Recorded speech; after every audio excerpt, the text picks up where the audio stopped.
usually spend your weekend? How do I spend my weekend? Yeah. Or my vacation?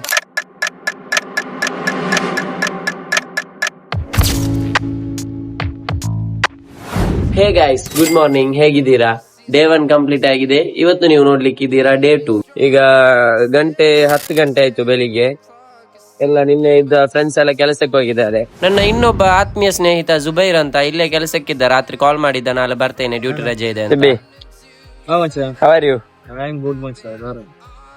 So ಸ್ನೇಹಿತರೆ, ನಾನು ಮೊದಲೇ ಹೇಳಿದ್ದೆ ಇವನಿಗೆ ಬ್ಯಾಂಕ್ ಇದೆ ಅನ್ನೋ ಸ್ವಲ್ಪ ಕೆಲಸ ಇದೆ ಅಂತ. ಪೆಟ್ರೋಲ್ ಹಾಕಿಸ್ಕೊಂಡು ರೆಡಿ ಆದ್ವಿ. ಇವತ್ತಿನ ಬ್ರೇಕ್ಫಾಸ್ಟ್ ಗಂತೂ ನಾನು ರೂಮಿಂದಲೇ ಬರುವಾಗ ನನ್ನ ಫ್ರೆಂಡ್ ನನ್ನ ಜೇಬಿಗೆ ದುಡ್ಡು ಹಾಕಿ ಹೇಳ್ದ ಖರ್ಚಿಗೆ ಇಟ್ಕೋ ಅಂತ. 5 ವರ್ಷಕ್ಕಿಂತ ಮುಂಚೆ ಓಪನ್ ಮಾಡಿದ ಅಕೌಂಟ್ ಅನ್ನು ಕ್ಲೋಸ್ ಮಾಡುವ ವಿಷಯದಲ್ಲಿ ಬ್ಯಾಂಕಿಗೆ ಹೋಗಿ, ಆದ್ರೆ ಅವರು ಬೇರೆ ಬ್ರಾಂಚಿಗೆ ಹೋಗಿ ರಿಕ್ವೆಸ್ಟ್ ಲೆಟರ್ ಕೊಟ್ಟು ಏನ್ ಪ್ರೊಸೀಜರ್ ಪಾಲಿಸಬೇಕಂತ ಹೇಳಿದ್ರು. ನಾನಂತೂ ಅಂಕಲ್ ಏನ್ ಮಾಡ್ತಿದ್ದಾರೆ ಅಂತ ಕುತೂಹಲದಿಂದ ನೋಡ್ತಾ ಇದ್ದೆ. ಸೊ ಬ್ಯಾಂಕ್ ಇದ್ದು ಕೆಲಸ ಮುಗಿದ್ಮೇಲೆ ಏನ್ ಮಾಡುದು ಅಂತ ಪ್ಲಾನ್ ಮಾಡ್ತಾ ಇದ್ವಿ. ಹಾಗಾದ್ರೆ ಇಲ್ಲಿನ ಫೇಮಸ್ ಮಸ್ಜಿದ್ ಭೀಮಾಪಲ್ಲಿಗೆ ಹೋಗೋಣ. ಭೀಮಾಪಲ್ಲಿ ದರ್ಗಾ ಶರೀಫ್ ಪ್ರವಾದಿಯವರ ಕುಟುಂಬಕ್ಕೆ ಸೇರಿದವರು ಎಂದು ನಂಬಲಾದ ಪವಾಡ ಶಕ್ತಿಗಳನ್ನು ಹೊಂದಿರುವ ಮಹಿಳೆ ಸೈದುನ್ನಿಸಾ ಭೀಮಾ ಬೀವಿ ಮತ್ತು ಅವರ ಮಗ ಸೈದು ಶುಹಾದ್ ಮಾಹೀನ್ ಅಬೂಬಕ್ಕರ್ ಅವರ ಸಮಾಧಿಯನ್ನು ಹೊಂದಿದೆ. ಹಾಗೆಯೇ ಸ್ನೇಹಿತರೆ, ಭೀಮಾಪಲ್ಲಿಯ ಮುಖ್ಯ ಆಕರ್ಷಣೆಗಳಲ್ಲಿ ಒಂದಾಗಿದೆ ಮರನ್ ಕಿನರ್. ಪೀಡಿತ ತಲೆಮಾರಿಗೆ ಹಸ್ತಾಂತರಗೊಂಡ ಪುರಾಣಗಳ ಪ್ರಕಾರ ಹಲವಾರು ರೋಗಗಳಿಗೆ ಮುಕ್ತಿ ಈ ಬಾವಿಯ ನೀರಿನಲ್ಲಿದೆ ಎಂಬ ಮಾತಿದೆ.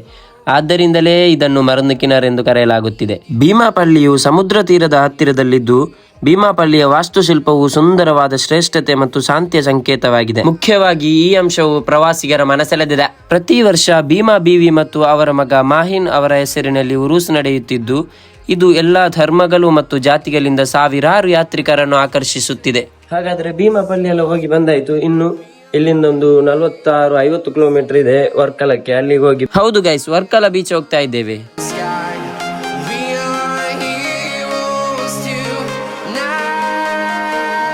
ಟೀ ಒಂದು ಕುಡ್ದಾದ್ಮೇಲೆ ಬೀಚ್ ನೋಡ್ಲಿಕ್ಕೆ ಹೋಗುವ. ಭಾರತ ದೇಶದ ಟಾಪ್ 10 ಬೀಚ್ ಅಲ್ಲಿ ಒಂದಾಗಿರುವ ವರ್ಕಲ ಬೀಚ್ ಒಂದು ಪ್ರಸಿದ್ಧ ತೀರವಾಗಿದೆ ಮತ್ತು ಹಲವು ಅದ್ಭುತ ದೃಶ್ಯಗಳನ್ನು ಒದಗಿಸುತ್ತದೆ. ಸೂರ್ಯಾಸ್ತದ ಸಮಯದಲ್ಲಂತೂ ಸುತ್ತಲೂ ಸುಂದರ ಸಮುದ್ರದ ನೋಡಿಕೆ ಅದ್ಭುತವಾಗಿದೆ. ಎಲ್ಲಿ ನೋಡಿದ್ರು ವಿದೇಶಿಯರೇ ಕಾಣ್ತಾ ಇದ್ದಾರಪ್ಪ. ಮಿನಿ ಗೋವಾ ಅಂತಾನೆ ಹೇಳ್ಬಹುದು. ಸಂಜೆ ಹೊತ್ತಿನಲ್ಲಂತೂ ವರ್ಕಲ ಬೀಚ್ ಅಲ್ಲಿ ಜನಸಾಗರವೇ ಕಂಡು ಬರ್ಲಿಕ್ಕೆ. ಇದ್ಯಾಕೆ ಹಿಂಗಿದೆ ಅಂತ ನನಗೂ ಗೊತ್ತಿಲ್ಲ. ನಿಮ್ಗೆ ಗೊತ್ತಿದ್ರೆ ಕಮೆಂಟ್ ಅಲ್ಲಿ ತಿಳಿಸಿ. ಮೈಂಡ್ ರಿಫ್ರೆಶ್ ಆಗ್ಬೇಕಂದ್ರೆ ಇಲ್ಲಿಗೆ ಬಂದು ನಿಂತ್ಕೊಂಡ್ರೆ ಸಾಕು.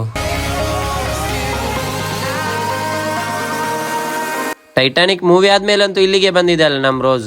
ಸನ್ಸೆಟ್ ಆದ್ಮೇಲೆ ಹೇಗಿರುತ್ತೆ ಅಂತ ನೋಡಿ ನೀವೇ. ಮೊಮ್ಮಕ್ಕಳನ್ನೆಲ್ಲ ಬಿಟ್ಟು ಭಾರತಕ್ಕೆ ಬಂದು ಇಲ್ಲಿ ಎಂಜಾಯ್ ಮಾಡ್ತಿದ್ದಾರೆ ನಮ್ ಕಪಲ್ಸ್. ಸಂಜೆ ಹೊತ್ತಿನಲ್ಲಿ ಈ ಸುಂದರ ದೃಶ್ಯಗಳು ನೋಡ್ತಾ ಇದ್ರೆ ಬೇರೆ ಏನು ಬೇಡ ಅಂತ ಅನಿಸ್ತದೆ. Say hi to my followers. Hey, hi. How is India? Yeah, good. Yeah, I enjoy What you most like in India? the ocean. How you usually spend your weekend? How do I spend my weekend? Yeah, Or my vacation? that's very good. Almost always on the beach. Or I do many things. Enjoy the food, enjoy the people here. Yeah. Yeah, it's very quiet. Then Then it's more hot than in Canada right now. I appreciate that. okay, bye bro. Take care. Yeah. Thank you. ಬೀಚಿಂದ ಹೊರಗೆ ಹೋಗುವಾಗ ಮೇಲೆ ಹತ್ಕೊಂಡೇ ಹೋಗ್ಬೇಕು. Crowd ಇದ್ದಾಗ ಮಾತ್ರ ಸ್ವಲ್ಪ ಕಷ್ಟ ಆಗುತ್ತೆ. ಹಾಗೆಯೇ ವರ್ಕಲ ಬೀಚ್ ನಲ್ಲಿ ಸುಂದರ ಅತಿಥಿ ಗೃಹಗಳು ಮತ್ತು ಸ್ಥಳೀಯ ಭೋಜನ ಸವಿಯನ್ನು ಅನುಭವಿಸಬಹುದಾಗಿದೆ.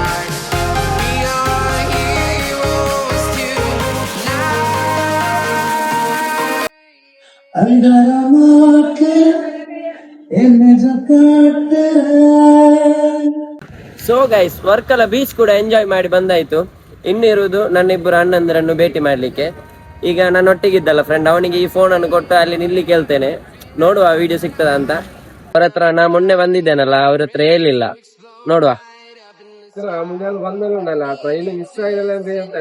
ಅದು ಗ್ಯಾರಂಟಿ ಇರ್ತದೆ ಅಲ್ಲ ಅದನ್ನ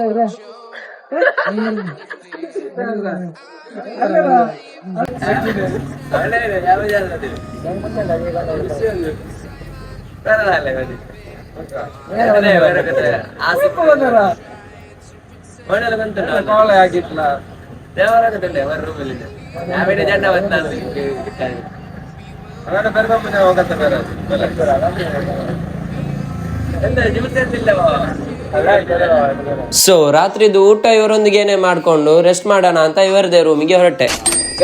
ಕೂತ ಜಾಗದಲ್ಲೇ ಕೂತು ಬೋರ್ ಹೊಡೆದು ಟೆನ್ಷನ್, ಡಿಪ್ರೆಷನ್, ಸ್ಟ್ರೆಸ್ ಎಲ್ಲ ಒಟ್ಟಿಗೆ ಬಂದು ಮಂಡೆ ಬಿಸಿ ಮಾಡ್ಕೊಳ್ಳೋದಕ್ಕಿಂತ ನಮಗೆ ಯಾವುದರಲ್ಲಿ ಇಂಟ್ರೆಸ್ಟ್ ಇದೆ ಅಂತ ತಿಳ್ಕೊಂಡು ಅದಕ್ಕೆ ಆಕ್ಟಿವಿಟೀಸ್ ಅನ್ನೆಲ್ಲ ಮಾಡ್ಕೊಂಡಿದ್ರೆ ಮಂಡೆ ಕೂಲ್ ಆಗಿರುತ್ತೆ. ನೆಮ್ಮದಿಯಾಗಿರ್ತೇವೆ, ಹ್ಯಾಪಿ ಆಗಿರ್ತೇವೆ. ಇವತ್ತು ನನ್ನ 3ನೇ ದಿನ ಕೇರಳದಲ್ಲಿ. ಸೊ ನಾನು ಲಾಗ್ ಏನ್ ಮಾಡ್ಲಿಲ್ಲ, ರೆಸ್ಟ್ ಮಾಡ್ಲಿಕ್ಕಿತ್ತು. ಸಂಜೆ ಟೀ ಕುಡ್ಕೊಂಡು ಎಲ್ರಿಗೂ ಬಾಯ್ ಹೇಳೋಣ ಅಂತ ಹೊರಟೆ.